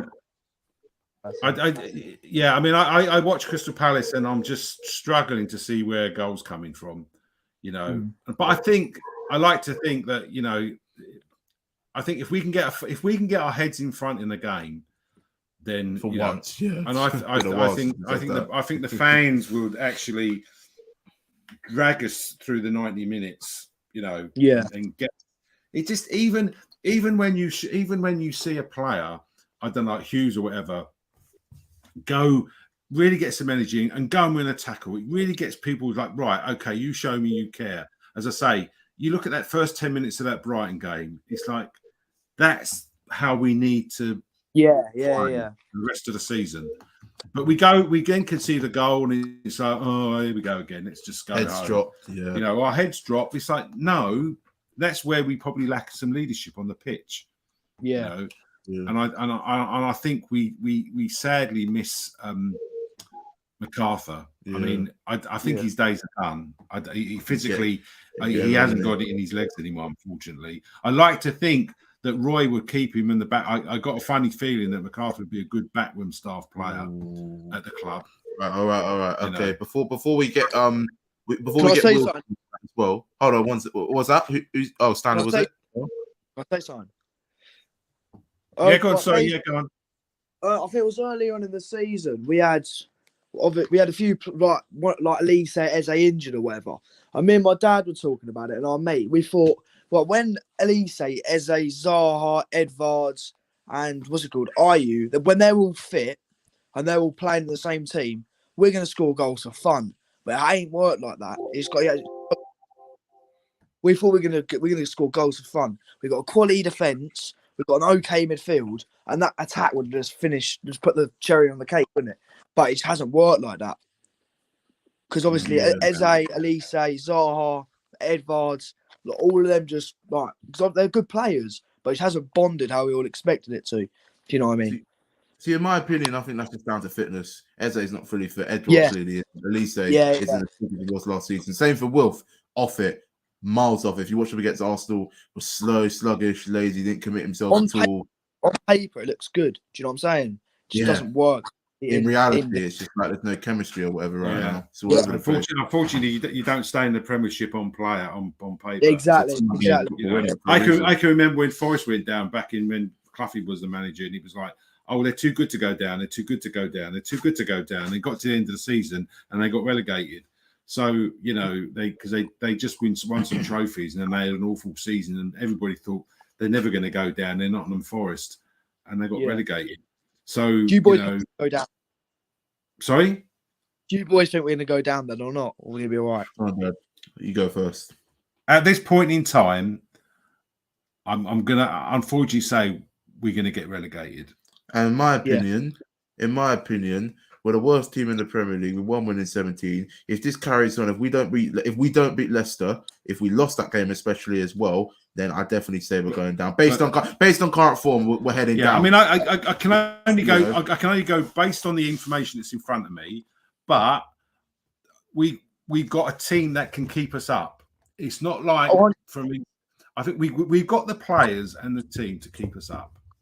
Okay. And the manager with his experience as well. We've got it there to keep it. The players have got to go on that pitch and give it 100%. Just quickly, Stanley White, before we invite Wilson on that as well, before we before you head off on that. What 3 teams are going to get relegated this season right now in the Premier League? I want you to name them to me. I'd say that. I reckon Bournemouth. I don't reckon they've got enough quality to start. I think they got lucky against winning against Liverpool, but that would just be like. Do you remember when Norwich got that win against Man City? Like a hell of a win, but didn't down just like upset to Man City. I think that'd be the same as Bournemouth. So I think Bournemouth will go. I think West Ham will be all right. I think Everton might be lucky. I think Southampton will go. I think if we beat Southampton, by then it'll keep us up and it'll put them down. And then I don't know. Who else is down there? Everton, Southampton, Bournemouth, West Ham. Maybe Wolves. Wolves as well, yeah. They sort of started off a little bit. God, they're not looking very good. They ain't got a goal score, exactly like us. They ain't got a goal score. Wolves, yeah. They scored less goals than we have, actually. It's a matter of fact. That's saying something for our life. Yeah. Anyway, Stanley, nice having you on, mate. I'm going to invite Wilson on now. Leeds could go as well, to be fair. Oh, Leeds? Yeah, Leeds could go. It'll be between Leeds and Wolves, one of them two. Okay, yeah. Well, nice having you on, mate. Nice having you on. Hope you have a good one, man. Yeah, you too. I'm gonna add Wilson on right now. What's it? Pax back Wilson. How you doing, man? You right? Yeah, I'm good, mate. How are you? Yeah, I'm doing well. Just want to get your thoughts on Roy Hodgson returning back to Palace right now. To be fair, I think at the position we're in, I think it's a good appointment. I feel like he's going to do a lot better than Vieira done. I feel like the players will want to play for him. Vieira had no bottle on him. He was like way too soft and not be for like. Look at the way he sat Derry. Like he just got Derry for not being funny. Roy's had that experience. He knows what's needed to be done to get players playing. He'll fucking kick them up their backside and get them running around the pitch. Yeah. I think Vieira was a great appointment initially, but when things started to go a bit wrong, he didn't have a plan B. And we had a great season with him last year, but he's just not focused this year. I don't think personally. We'll have to wait and see if Roy's the right thing that's going to keep him up. Yeah. It's a very competitive Premiership. And that's the worry. There are no easy games. People think that because we've got no top 6 games, they're going to be easy games. It's not happening. What about this, Wilson? If that's all right. What could Roy get? What could Roy, get out of the team right now? What could the best? What could he say, regarding the quality? Could he organise them well? Will he set them in a sort of system between now and the end of the season to try and stay up on how especially on how we approach each game as well. He knows the club with the back of his hand. He's been a Palace fan. He said he remembers being proper young, was like 5 or something, and he was in Palace. He knows Palace. He knows how to get the players. He knows the club knows, like the players. The club knows what Roy Hodgson means to the club. He's had his history, and the players will want to play under him. He'll get the players doing their job, and no manager could turn around. We couldn't get a brand new manager in who don't know the players. You can't bring someone in and expect them 10 games and expect them to stay us up, keep us up. It's not gonna happen. We needed someone who knows a bit more about the players. And I mean, don't get me wrong, Roy Hodgson's not going to know about the Gueye, the Anderson or whatever, but he's got the experience there with, if Joel Ward's going to have to play right back, the Zaha, he's got the experience there. James McArthur, he will definitely get it going especially in the team, and the fans and that will get going and get behind the team. And I think that's important. Like with the hotel spastics, they'll get going and it'll be good. I think so, yeah. I mean, how will the players respond? Players, I mean, they're not showing any fight at the moment. I mean, that's recent. They don't give a fuck about the club at the moment. And I think the only player that we could bring in that actually will give a fuck is Will Hughes. I think he's the only player that will show some bottle in him. I mean, look against Arsenal. Schlupp stood there watching Saka, and Saka then just buried it. He just stood there watching Zaha loses the ball to Ben White. Just fucking stands there throwing his arms around. We don't need that in the club. Do you think it's going to motivate the players, or will they not be bothered? It's a bit mixed right now, isn't it? They're going to be looking back on when Roy Hodgson was last at Palace, and we got the points, but the football was horrific. And but I think the most important thing is getting the points that are needed, and if he can get it into the players, I'll take horrific if he gets the points. I don't honestly. Between now and the end of the season, I couldn't care less about being entertained. I want 3 points, and I don't care how he gets it. At this point in Crystal Palace history, these 10 games, we've got to go out there and get a win. And I don't care how we do it, as long as we get a win. You know what I mean? That's what it's all about. So, and then once we get stayed up, and then we can think about how we're going to move forward. Because I think the problem is with Crystal Palace, and again, I can only go through this historically, is that this has been the Crystal Palace profile since I've ever been watching them. Up and down, and whatever. But the problem as a club, as a whole unit of a club, we seem to be a club built on sand. We let's face it, Wilf got us promoted, and Promerton is in the Premier League. You look at the stats. You can't deny that. Okay, you can't go forward based on the form of one player. You can't do it. And we need. And the fact is, you've got Brighton, for instance. Their centre forward Ferguson. Now, he actually turned down Liverpool to go to Brighton, and Yeah. You know, why did he come to Palace? Yeah. So, you know, I mean, there's a lot of work to be done. Big work. There is a lot of work to be done. And so what's up? So, no, I was going to say there is a lot of work that needs to be done. I think. Yeah. Well, I mean, I saw a thing earlier saying that like focusing on the stand or whatever, but I feel like we need to invest more in the team before we even worry about a stand. We ain't gonna be able to fill that stand at this rate. Yeah, I mean, we'll be in the Championship or League One by the time that stand's completed, exactly and it will be pretty much empty. You know what I mean? That's a sad thing. Speaking of stand and who that's pretty much down to, Steve Parish. What are your thoughts on him, man? Do you want him in or do you want him out? Has he panicked in getting Roy? In all fairness, I don't feel like he really gives two fucks about the club. I used to think he was passionate, but recently over the past few seasons or whatever, it's kind of shown that I don't know, like don't seem to invest too much, and he just like he can post about on Twitter or Instagram, whatever, saying how like all these results and all that, but when it comes down to nitty gritty of what a club needs, I think we have the wrong owners for it. If we're even pushing for anything good and going forward, if we're trying to advance as a team, we need new owners. Yeah, some that are willing to show a bit of passion and just put a lot of money in and take exactly further up that Premier League and to win a bit of silverware in the near future. Not now, but maybe let's say for the next 10, 20 years. You have to be careful of that because Palace have got an awful history of appointing chairmen who have taken the club to the brink of financial disaster. So it's not as easy as it sounds. You know, I would hate it if like some Americans come in and took us over because the club wouldn't last 5 minutes. Yeah, probably get relegated instantly. You know what I mean? We have the American investors or whatever, but again, I saw when they came to the club, I heard that they were going to put money into it, but I ain't seen no money really put in, especially into the squad and that. The most expensive player we've had was Benteke when we signed him for 30 million.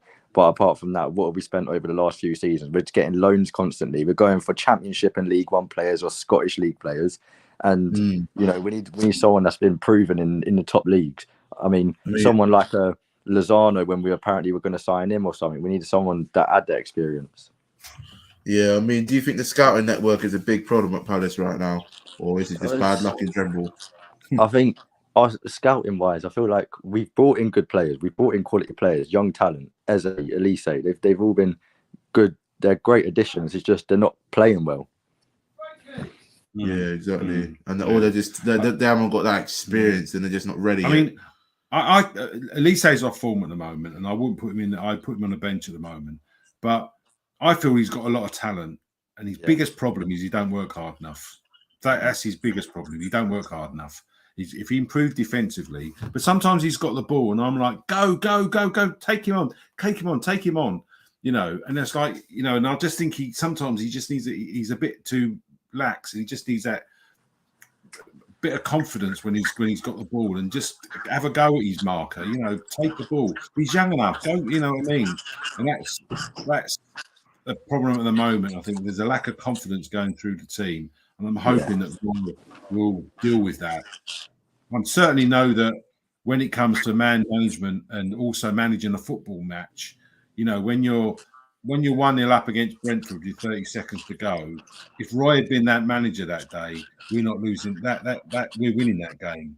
Yeah. You know, Brentford home game where we conceded. If Roy was in charge that day, okay, we and it was 1-0 and there was 10 minutes to go. We're winning that football match. 100%. And that's the problem I've got with Vieira. His management of late games late on is appalling. I mean, you know, Vieira already had what's it called? What's the words? Vieira had a bad reputation when he came to the club anyway in his previous history in management. I mean, we all had the expectation of the second season would go downhill, and when you look at Nice's their like explanation on what happened with Vieira when he was there, you read it and compare it to our season, it's the exact same. It was as if they just copied and pasted it. Yeah. Well, I must admit, when Vieira come to the club, don't forget he was about fourth or fifth choice when he comes to the club. And I must admit, I wasn't all that in favour of him when he came, simply because of what you just said. You know, his track record was not good, and he wasn't. What he's done at Palace is what he's done at his previous clubs. Exactly. Honestly, It's going to be a very hit or miss with him. That was 100% sure when he came. And, you know, first season went brilliant, and we were going into the season and there was pundits who were backing us to go Conference League, Europa League or whatever. And I feel like we started the season well. I mean, going into the World Cup, if we had beat Forest that way, we would have been 8th in the league and we was in a great position. But then that after the World Cup, we completely fell apart. Vieira lost his players and I don't know what went on. But the thing is that me being cynical, okay, if you look at our wins, okay, there was only one game that we dominated. That was the 3-1 home win against Villa. The Wolves game, we were 1-0 down and we were playing rubbish and Wolves hit the post with the last kick of the first half. And, you know, Wolves should have won that game by the first half. And we came out second half. We equalised in 30 seconds and then I think Wilf got a goal out of nowhere and made it 2-1. Same thing happened with Leeds. All over us. And the writing was on the wall for a bit. And I think ultimately, eventually, we got found out. Yeah. And, you know, and once the goals dry up, then it's like, well, then what is your next plan? What is what thing are you going to do? And unfortunately, we just came up short. The only thing I would say with Vieira is that he wasn't back during the transfer window. Yeah, that is true, especially in the Wilson, quickly before we have one other person on before you leave in that, will we start this season? Are you convinced? I feel like Roy will get the points that are needed, but it is going to be a very hit or miss on whether we stay up, and I think it all starts at Leicester at home. Oh yeah, it will. Trust me, it's either going to kick off or it's either going to turn our season around, in my opinion. Exactly. You know, so it's going to be close. But anyways, Wilson, pleasure having you on, mate, honestly, and you're more than welcome to me any other time as well. Thanks. Cheers, mate. Up the Jeff. See you, man. See you. All right, we're going to add Rupert on to get his thoughts quickly in that as well. Rupert, how are you? All right? You all right? Yeah, I can hear you. I can hear you well. Yeah, cool. Sorry, I'm on the train. I heard. That's right. Yeah, sorry, man. What are your thoughts on Roy Hodgson coming back to Palace? I think it's kind of, I don't know. I'm a West Ham fan. I watch you guys' content sometimes, and I was just thinking, we're obviously we're in a pretty bad situation, but you know, at least on the plus side, but at least you guys are doing something. You know what I mean? Whereas we just sticking with Moyes, like it's going terribly, nothing's improving, everything's going poor. Whereas you guys had a terrible run of fixtures, and you're making a change now when, like, if you were going to get rid of Vieira, maybe you should have done it earlier, because now you've got like a pretty decent run of fixtures. And now you got Hodgson, and it's just like a backward step. I'm looking at West Ham with your fixtures. You got to play a lot of the big seven. You know, if you got to play. We're in the mud. I'm convinced we're going down. Liverpool. Yeah, honestly, pressure's on for you lot. I mean, I'm not gonna lie. I think you got some really good players in Bequeta, Ben Brahma, Danny Ings with his experienced players like Antonio and that as well, Jarrah Bowen. You know, I don't think you're going to go down, in my opinion. Do you agree or? No, I mean, I think no one's too good to go down. We went down with like Joe Cole and Carrick in the team. Do you know what I mean? So there's no such thing as too good to go down. But I just think with Palace, because my housemate's a Palace fan and he's always talking about it. It just feels strange to, like, with the run of fixtures you have now. Why didn't you just make the change earlier? Like, because now you've got a bunch of winnable games, but with Hodgson, I mean, it could play off really well, right? Because the players already know his approach. And it could kind of, you know, familiarity can really play to the advantage, right? Because, like, he has got the best out of Zaha before, and he really is the one who's going to keep you up. Yeah. I mean, I'm hoping that, because Will's probably he's going to be going at the end of the season. I'm hoping that for 10 games, Roy's going to say, right, look, for 10 games, this is your swan song. Go out there, do everything you can for the club. And if you can see it. If you can keep Crystal Palace up, they'll love you forever. And I'm hoping that sort of thing will happen. For my view, where West Ham are concerned, it's not been a great season. Unfortunately, that always happens when you end up in the Europa League. The Conference I League mean, you know, playing all those games over a long season, you probably played about 20 more games. If we go down and we win the Conference. Exactly. Well, that happened. You know, Burnley did the same. Stoke did the same. I personally think West Ham will stay up. Same here. I mean, because we were going through the teams at the bottom there, and I said, well, I can't see Everton going down. I can't see West Ham going down. Everton fine, yeah. So, you know, and I think that West Ham, I'm sure. Like, all it takes is Southampton hit a good bit of form, and like they could stay up. I know. It's I mean, crazy. it just looks unlikely. Yeah, I mean, they would have got a great deal of confidence after being 3-1 down against Tottenham to come back and win 3-2. That would have really picked their confidence up. They actually worry me, you know, because they've got a big performance in them, like every now and again. Like, because it's all well and good they lose a lot of games, but if you can pick up the wins, the worst thing to do is what we do, which is draw and lose all the time. It's better to lose twice and win once. Yeah, you still got to play Southampton at home. That's not going to be an easy game, you know. They need to win all their games between now and the end of the season. They rock bottom, and look at them, showed a bit of spirit to come from 3-1 down late on to draw 3-0 with Tottenham. I mean, the way you lot are playing, I mean, I reckon they could give you a lot of pace to like they did last season when they played. Easily they could do it. Yeah. No, I could be so like flat. Yeah. You know, you lot are our relegation rivals, local London rivals, a bit of sort of rivalry between Palace and West Ham, and always has been in that. You know, you know, last season you lot were going for potentially the Champions League, you know, Europa League. You ended up getting a Conference League overall. But for this season, I mean, you're in the Conference League, you're doing really well. You know, you had an all right cup run, and then in the Premier League, 100% record in Europe. What's gone wrong for West Ham this season? The main thing. Poor recruitment. All of our new signings got injured at one point. Like Scamacca's been out constantly. Paqueta's been in and out. Aguerd, our centre back, he's absolute class, but he's been out like since the beginning of the season. He like broke his ankle, I think, in like the first game he played against against Rangers or some shit.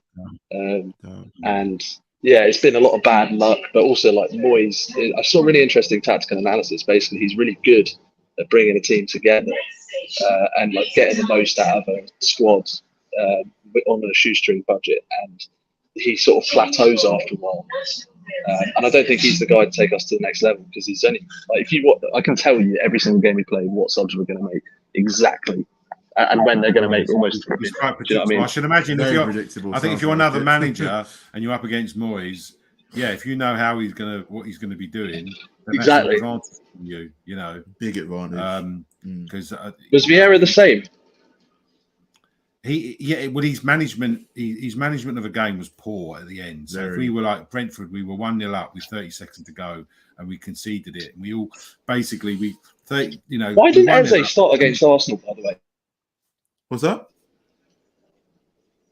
So why do you know why Eze didn't start against Arsenal? Eze's off form. Like the other week. Yeah, Eze's off form at the moment. The same with Elise. And Eze, he's still got a lot of potential. Defensively, he's not great. And when we got up against Arsenal, you're thinking we really couldn't afford for him to be on the pitch, because we would have got absolutely an absolute spanking. Because again, with Eze, defensively, he's not great, and he's lacking a bit of confidence at the moment. So that's probably why he was on the bench. So yeah, I mean, the thing is with Eze, somebody pointed out earlier, you know, lots of people see clips of him doing fantastic things, but to be honest, when you're the Palace fan and you're watching him week in, week out, you suddenly realise actually, you know, he does some great things sometimes, but he doesn't do them often enough. Too consistent. And defensively, you know, whilst defensively we're not doing too bad, we could do a lot better. We're not giving 100%. I think we had another person disconnected in that. Well, we're gonna do one more person before we end. Thanks, Rupert, for coming on. By the way, I think he probably did lose connection. Yeah, he did. We got Hazard on here. Gonna ask him a few questions in that as well. Hazard, how you doing? You alright? I think is he on good. Thank you. Oh, are you good? Yeah. I just want to get your thoughts, in your opinion on Roy Hodgson being reappointed. Quickly before we end this video, if that's all right. I think we might as well have kept Patrick Vieira because. You think so? Okay. Because Roy, we know what he's capable of. He can pick up results, but then we can be dreadful.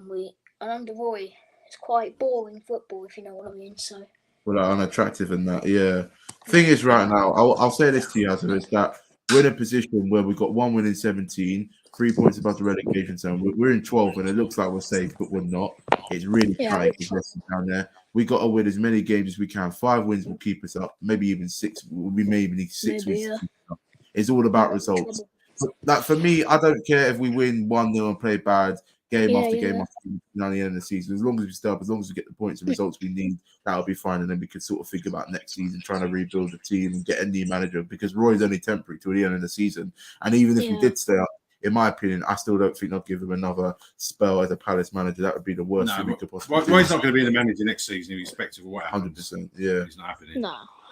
So I think that we're safe in that respect. But look, to be honest with you, if someone said to me, do you want to put money on Patrick Vieira keeping us up or Roy keeping us up, where would you put your money? I'd probably say Roy, because he's had more experience with us. Yeah. And unfortunately, that's where we are. So no matter what you might think of Patrick, and you might think that the ball hasn't backed him, and you might be right there. The problem is that we're not scoring goals. We're not shooting. We went 3 games without a shot on target.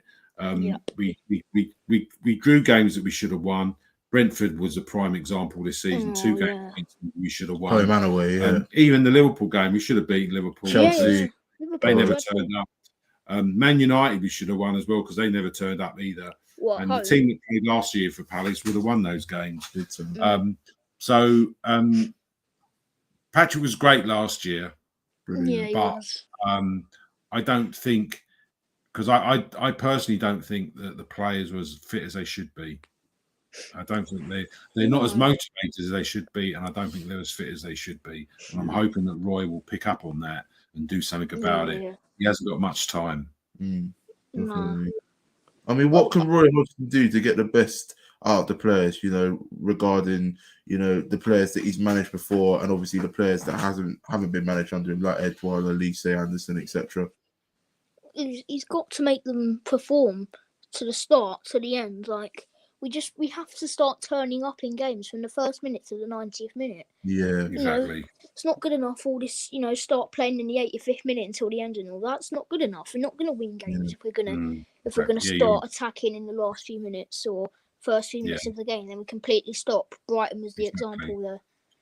Do you think the players are going to respond well to Roy Hodgson being appointed and want to sort of be eager to improve and impress him, or are they not just going to be bothered, or just have a bit of lack of motivation with Roy, his age as the manager, his reputation based on the last time he was at Palace? Mentally, is that going to affect some players, or will that just make players rise and improve?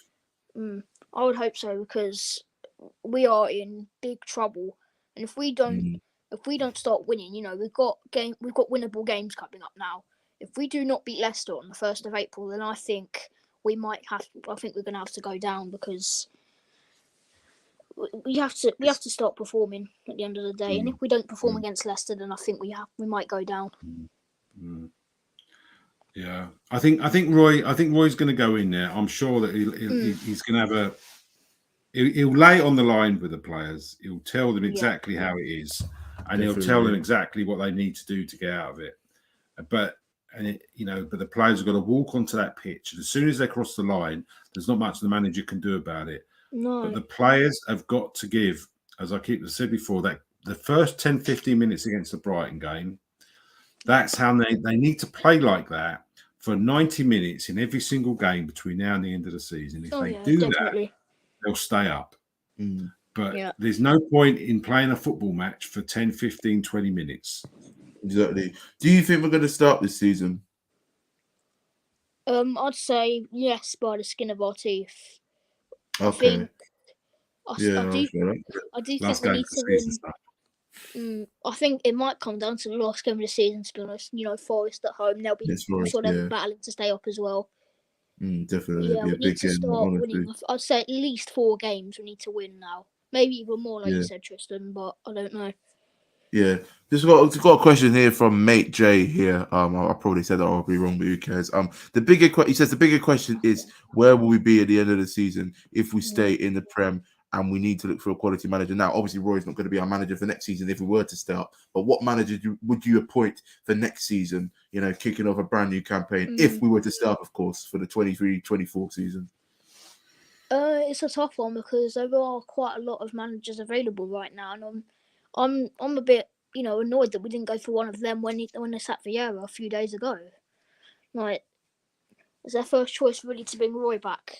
Yeah. People are saying there's been a lack of planning. We should have planned for this some time ago. It was panicking as well. I feel like for Parish, I feel like he panicked a little bit, and it really showed in that as well. It was a bit desperate, slightly. Did you guys rate Jesse Marsh at Leeds at all? No. Yeah, I don't rate him at all. He's not a Premiership manager one bit. He's all hustle and go on. I'd say Hassan. I'd suggest Hassan Hüttl because because at Southampton I don't think he had a great squad, did he? And I think he did well to keep him up. Yeah, he done really well when he was there, and I think he's one of these things where you eventually reach the ceiling at a club and you can't actually improve things, and it gets a bit stale, and that's probably why he went. Because since he's gone, they've not exactly pulled up any trees, have they? They've not exactly got any better since he got rid of him. And I liked his style of play, and when you think about when they got beat by Leicester 9-0, how he then turned things around. So and then next season later, he's certainly got something about him. He's certainly got something about him, Yeah. Well, what are your thoughts on Steve Parish quickly? From the decision making he's made recently, and the fans are just done against him now for all the right reasons, in my opinion. I think his time's got to be up soon. To be honest, Well, Parish out, yeah. I'm leaning towards it. The problem is he's the 51% owner of the club, so it's not like you can just get rid of him, is it? And that's unfortunate with the board. You can't really do much about them. As a fan and stuff, you can't do anything about it. They actually own the football club, so you can do what they want. There's not much you can do about it. He just doesn't spend money very often, does he? He's too concentrated. But the only thing I would say in any defence of any chairman, in that financially Crystal Palace, we've always living on a tightrope. We've always been never have any money to do whatever we want to do. No. And I think that let's face it, as I've said a million times before, if it hadn't been for Wilf, we wouldn't be in the Premiership, and we wouldn't have stayed in the Premiership. That's the statistically, if you look at it. He's not going to be here next season, so we need to really play him well for next season. So if we stay up, I'm really worried for next season, because the amount of players we've got to bring in to do things around, it's going to be difficult. And even trying to keep hold of some of the players that we've got. Are they going to stay at the club? Are they going to want another season of struggling in the Premiership? Well, the fans going to tolerate it. If we go down, we're going to lose all them good players that we've got. Like Burnley lost when they went down. Who they lose? They lost Ben Mee. Look at them now, though. They're doing all right now, though, aren't they? They'll be coming back up. Don't worry about Don't forget that when a Premiership club goes down, they get a parachute payment, a huge payment.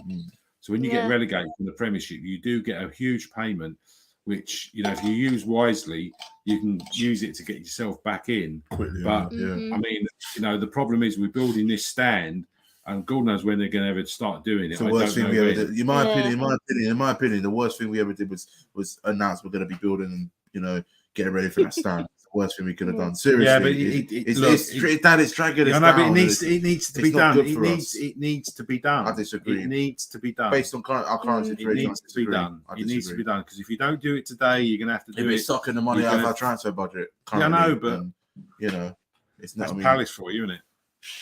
I'm worried. If we go down, I'm wondering how long it will take us to get back up. Could be decades. Well, if you look at the history of Crystal Palace, we've done that for the last 50 years.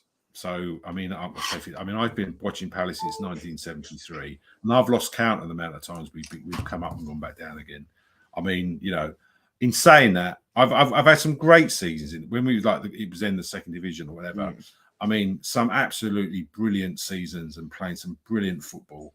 It was just, I go back to the days of Ian Wright and stuff, and I can remember him coming on as a substitute when we were 2-1 down at home to Oldham, and it was awful. Ian Wright came on and we won the game 3-2. And the club we never looked back, and we went, and within the 2 or 3 seasons we were in the Premier League. So that's Crystal Palace. It's a roller coaster ride. Yeah.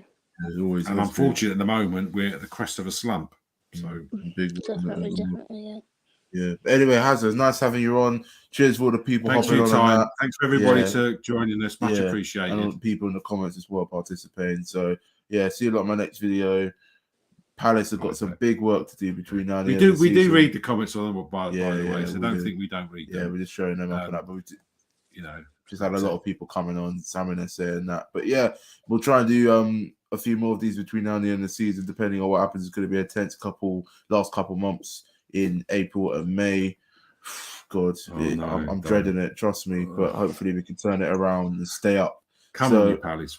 Come on, Palace. Yeah, and Roy, hopefully he can keep us up. So see you in our next video, and yeah, make sure to like, share, subscribe, Take care. and take care, my people. Up the Palace, of course.